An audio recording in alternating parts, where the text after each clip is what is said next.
طالبان جنگجوؤں نے ایک Afghan check point پر دھاوا بول دیا، جس کے نتیجے میں حکومت کے 14 اہلکار ہلاک ہو گئے۔ جنگجوؤں نے افغانستان کے مغربی صوبے ہرات کے ضلع رباط سنگی میں ایک چیک پوائنٹ پر حملہ کر کے حکومت نواز عسکری جتھے کے 14 اہلکاروں کو ہلاک اور 7 اہلکاروں کو زخمی کر دیا۔ واضح رہے کہ طالبان نے دعویٰ کیا تھا کہ امریکہ کے امن مذاکرات کی کامیابی کی صورت میں بھی ہم افغان حکومت پر حملے جاری رکھیں گے اور کسی بھی سطح پر افغان حکومت سے مذاکرات نہیں کریں گے۔ دوحہ میں افغانستان سے امریکی فوجیوں کی بے دخلی سے متعلق مذاکرات حتمی مراحل میں داخل ہو چکے ہیں۔ مذاکرات کے اس مرحلے میں مثبت پیش رفت ہوئی اور اب باقی ماندہ نکات کو حتمی شکل دی جا رہی ہے۔ دوسری جانب امریکہ کے سیکرٹری اسٹیٹ مائک پومپیو نے سابق فوجیوں سے خطاب میں کہا کہ مذاکرات کس بنیاد پر اختتام پذیر ہوں گے، اس بارے میں پیش گوئی نہیں کر سکتا۔ انہوں نے کہا کہ امریکہ کے صدر ڈونلڈ ٹرمپ کی ترجیح ہے کہ مذاکرات صحیح سمت میں مکمل ہوں۔ سیکرٹری اسٹیٹ نے کہا کہ اس ضمن میں امریکی صدر کی مجھے اور میرے عسکری دوستوں کو واضح ہدایت ہے کہ ہمیں جلد از جلد افغانستان سے نکلنا ہے۔ ان کا کہنا تھا کہ ہم اس بات کو یقینی بنائیں گے کہ دوبارہ امریکہ کسی دہشت میں نہ پھنس جائے۔ مائک پومپیو نے کہا کہ ہمیں یقین ہے کہ ہم کامیابی حاصل کریں گے اور اس لڑائی میں اپنی جانوں کا نذرانہ پیش کرنے والوں کو خراج عقیدت پیش کر سکیں گے۔ گزشتہ مذاکراتی دور میں دونوں فریقین کے مابین افغانستان میں 18 سال سے جاری جنگ ختم کرنے کے لیے 2 اہم نکات زیر بحث رہے، جس میں افغانستان سے امریکی فوجیوں کا انخلاء سمیت طالبان اس بات کو یقینی بنائیں گے کہ افغانستان کی سرزمین کو دہشت گردوں کی جگہ نہ بننا دیا جائے جو عالمی حملے کر سکے۔ افغان حکومت پہلے ہی طالبان سے مذاکرات کی بہت سی کوششیں کر چکی ہے، لیکن طالبان اس پیشکش کو مسترد کرتے ہوئے براہ راست امریکہ سے مذاکرات پر مصر ہیں۔ امن معاہدے کا مسودہ 10 ماہ کے مذاکرات کے بعد گردش کر رہا ہے، جس کے بعد طالبان اپنے سابقہ دور حکومت کو فخری انداز میں کامیابی کے طور پر پیش کر رہے ہیں۔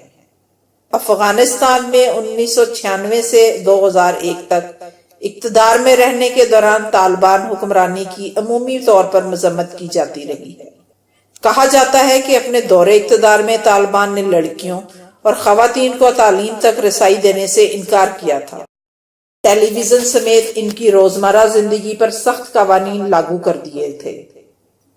طالبان امریکہ کے ساتھ امن معاہدے پر دستخط کے قریب ہیں، جس سے 18 سالہ افغان جنگ کا خاتمہ اور 2020 کے آخر تک امریکی اور اتحادی فوجیوں کے انخلاء کی توقع کی جا سکتی ہے۔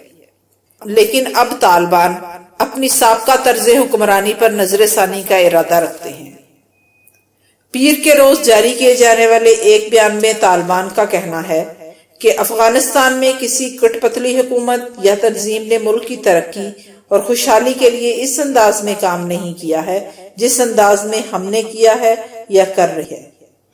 یہ افغانستان حکومت کو ایک کٹ پتلی حکومت قرار دیتا ہے۔ افغان حکومت کے نمائندوں کے ساتھ باضابطہ امن مذاکرات کرنے سے انکار کی بھی یہی وجہ ہے۔ واشنگٹن کے مابین امن معاہدے کے مسودے کے تحت یہ اس چیز کے پابند ہوں گے کہ وہ القاعدہ اور دیگر بین الاقوامی عسکریت پسند گروپوں کو افغانستان سے باہر بین الاقوامی دہشت گرد کارروائیاں کرنے کی اجازت نہ دیں۔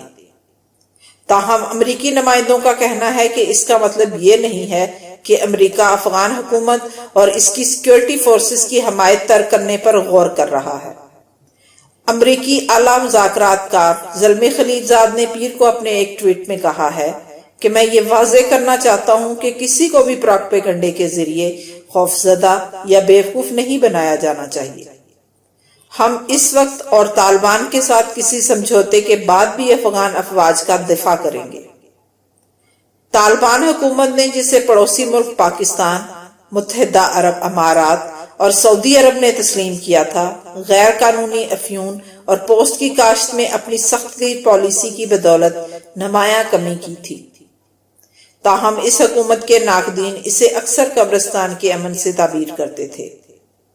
امریکی فوج کے جائزوں کے مطابق اس وقت ملک کے تقریباً آدھے حصے سے زیادہ پر طالبان کا کنٹرول ہے۔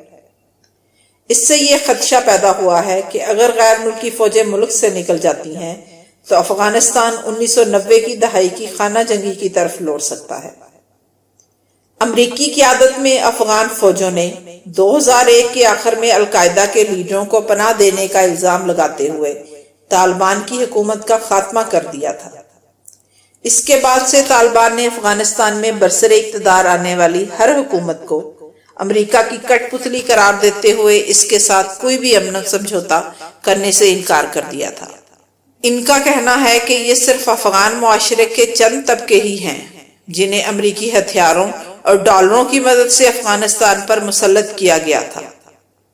امریکہ افغان صدر غنی کے بعد سیاسی مخالف چاہتے ہیں کہ پہلے امن معاہدہ ہو، صدارتی انتخابات بعد میں بھی ہو سکتے ہیں، لیکن افغان صدر اشرف غنی اور ان کی حکومت بارہا واضح کر چکے ہیں کہ امن معاہدہ ہوتا ہے یا نہیں، پہلے صدارتی انتخابات ہونا ضروری ہے۔